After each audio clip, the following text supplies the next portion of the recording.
अस्सलाम वालेकुम दोस्तों और दोस्तों आज हमारे साथ जो शरीक बज़्म हैं वो जनाब नासिर मंसूर साहब हैं।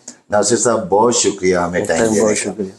अच्छा, नासिर साहब का मैं तारुफ कराता चलूँ। नासिर साहब general secretary NTUF national trade union federation Pakistan, और इसके साथ साथ इनकी जो स्ट्रगल 3-4 दिहाइयाँ मैं खुद गवाह हूँ, मैंने देखा इनको स्ट्रगल करते हुए मज़दूरों के लिए, और कोई कॉज ऐसी नहीं होती, कोई फ्रंट ऐसा नहीं छोड़ते जहाँ पे नासिर साहब मज़दूरों को कहीं पे प्रॉब्लम आई हो और नासिर जो है वहाँ पे मौजूद ना हो। चाहे वो अली एंटरप्राइज का वाक़या हो, चाहे होम बेस्ड जो तंजीम साजी के उनके मसाइल होते हैं वहाँ पर, तो हर जगह जो है वो नासिर नज़र आते हैं।